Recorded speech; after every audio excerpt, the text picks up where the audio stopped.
Hi everyone, thanks for coming back for part 2. I just noticed when I was watching the playback of part 1 that I mispronounced this word right here. It's actually hendecagrams, so I'm sorry about that. That's kind of a tricky word to try to pronounce if you're not used to saying it. But it actually comes from the Greek word for 11.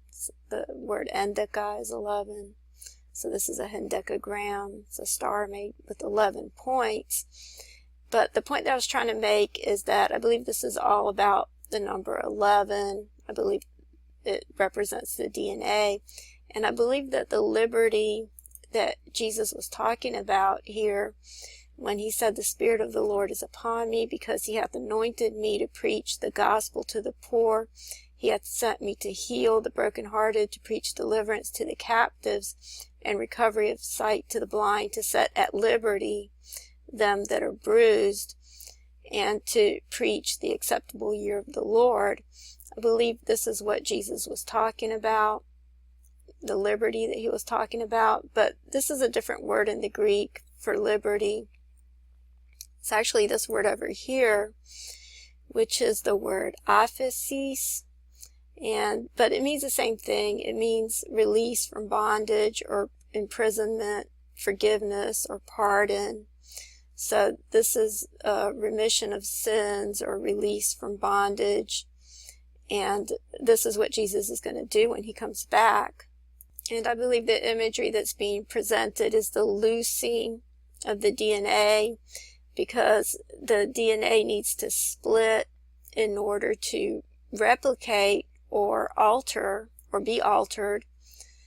And so I believe that's what's being depicted by this fork over here and by the fork in the road that was coming up in this matrix over here in Mark 11. I believe this was all about the restoration of the DNA, the restoration of the temple. I believe that's what's being described in Mark 11.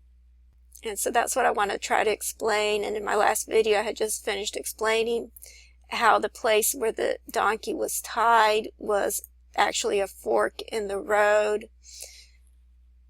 And so it looked something like this, and then the donkey was tied by the door. Jesus is the door. The word for door is this word right here. It's the word theta, and I just want to show you the scripture over here in Revelation 3:20, where Jesus said, "Behold, I stand at the door and knock. If any man hear my voice and open the door, I will come in to him and will sup with him, and he with me." So I believe this is the imagery that's being represented. And of course, Jesus is the door. In John 10, Jesus said, "Then said Jesus unto them again, Verily, verily, I say unto you, I am the door of the sheep." So Jesus is the door, and the donkey is tied by the door. And I want to explain this imagery of the donkey. I had explained it before, but it's the imagery of Genesis 49:11 over here, where it says, "Binding his foal unto the vine, and his ass's colt unto the choice vine, he washed his garments in wine, and his clothes in the blood of grapes." And in the Greek, this reads, tying towards the grapevine the donkey of him, and the helix of the donkey, or actually the helix, the donkey of the female donkey. Okay, and then in the English, or actually in the Hebrew, it says, "Binding his foal unto the vine, and his ass's colt unto the choice vine."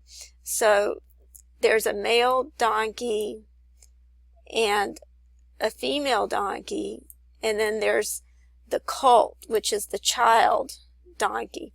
So this implies that, I believe this implies the consummation of the covenant. If you go back to the part about the door over here. If we go back to Revelation 3:20, where Jesus said, "Behold, I stand at the door and knock. If any man hear my voice and open the door, I will come in to him and will sup with him and he with me." And so I'll just show you that word in the Greek. It's this word right here. It's the word is erhome.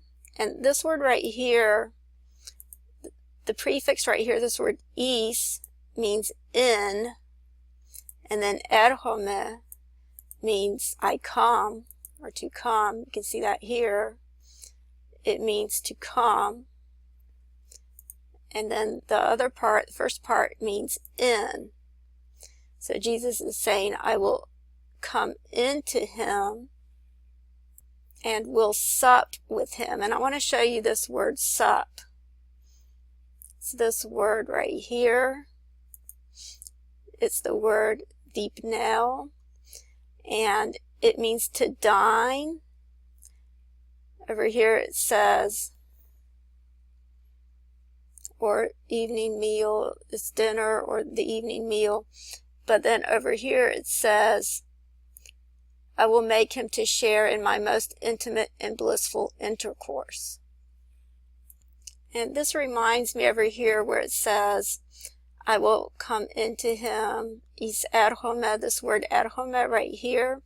I forgot to mention this when I was explaining about the word liberty, but this word liberty, this is the male form, the word eleftheros. It comes from the word erhome, which means to come, to appear, make one's appearance. Okay, so getting back to the donkey here, you have 3 donkeys mentioned. You have a male donkey, and you have a female donkey, and you have a baby donkey, or a child donkey, which is the colt. And I've explained in this video over here, Shiloh Prophecy Reassessment Part 3. This is where I had explained what this has to do with DNA. And so I'll put a link to this video in the description box. But I just want to show you this word right here, which is the word helix in the Greek. I'll show you the definition of it. It's this word right here. It means coiled. And I'll go ahead and pull it up over here.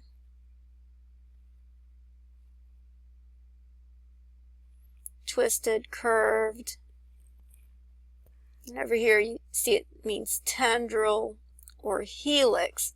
And I had explained in this video over here that donkeys don't have tendrils because it's saying to attach it to the tendril of the female donkey. But I was thinking the only thing that could possibly be construed as being a tendril would be perhaps a donkey's tail. And so I had put in donkey's tail and realized that there's actually a plant called donkey's tail, and it has tendrils. As you can see here, it says, as she grows longer, the common name makes sense as the layered and massed tendrils take the shape of a donkey's tail. And so here are some images of a donkey's tail, and I think this is probably where they got the idea for pin the tail on the donkey. And for Eeyore, you can see here, I think Disney and a lot of these movies get their ideas from the Bible. And I believe that's true with 1 Samuel 6 as well. There was something interesting I wanted to show you about that if I ever get back to explaining that chapter. But I just want to show you this image over here. This is actually the tendril of a grapevine being attached to another vine.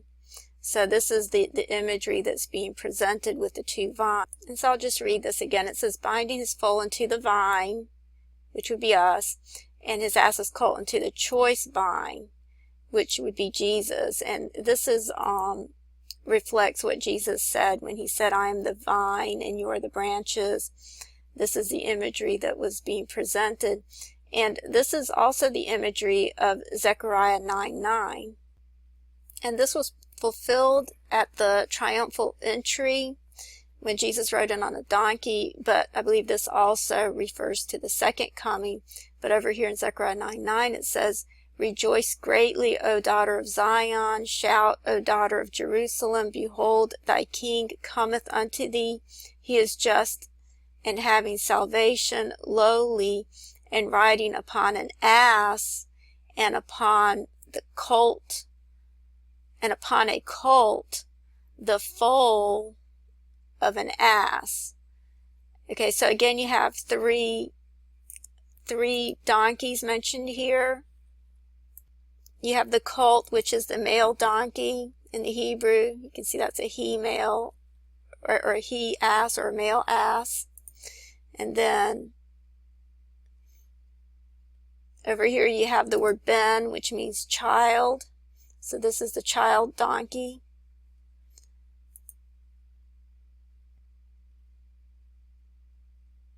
And then over here you have this word, which is a female donkey. So you see that's a she ass or she donkey. And so this is obviously symbolic because no one can ride on 3 donkeys all at the same time. So this is prophetic of the symbolism that's being described in Mark 11. And so you see over here it said, "And they went their way and found the colt tied by the door," which is Jesus, "without a place," or outside of a place, "where 2 ways meet," or a fork in the road, "and they loosed him." So this is the colt is being untied from this location. And so it goes on to say, "And certain of them stood there and said unto him, What do ye, loosing the colt? And they said unto them, Even as Jesus hath commanded. And they let them go. And they brought the colt to Jesus and cast their garments on him, and he sat upon him." Okay, this goes back to Genesis 49:11, where it says he washed his garments in wine and his clothes in the blood of grapes, which I had explained in a prior video, how this is a parallel to Revelation 19:11, where it says, "And I saw heaven opened, and behold a white horse, and he that sat on him was called Faithful and True, and in righteousness he doth judge and make war." And then it goes on to say, "And he was clothed with a vesture dipped in blood, and his name is called the Word of God. And the armies which were in heaven followed him upon white horses, clothed in fine linen, white and clean." Okay, so this is why they're casting their garments on him, and then they're spreading their garments. Over here it says, "And many spread their garments in the way, and others cut down branches off the trees and strawed them in the way.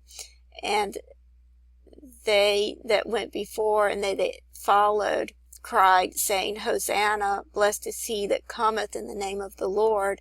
Blessed be the kingdom of our father David that cometh in the name of the Lord. Hosanna in the highest." And Jesus entered into Jerusalem and into the temple, and he had looked around about upon all things, and now the eventide was come, and he went out unto Bethany with the 12. Okay, so they were waving palm branches, and in Revelation 7:9 it says, "After this I beheld, and lo, great multitude, which no man could number, of all nations and kindreds and people and tongues, stood before the throne and before the Lamb, clothed in white robes, and palms in their hands." And I had explained in my video on the red wedding how the palm tree represents the bride in the Songs of Solomon. And I had also explained how the millennial temple is going to be decorated with alternating palm trees and cherubim, and the cherubim are going to have the face of a young lion toward the palm tree on one side and the face of a man on the other side. And of course these both represent Jesus, except the cherubim's going to have the face of a man on one side and the lion's going to be facing in the other direction, and then you're going to have palm trees in between. And so this is a picture of the restored temple. And so I'm about out of time, so I'll have to continue in the next video. Thank you.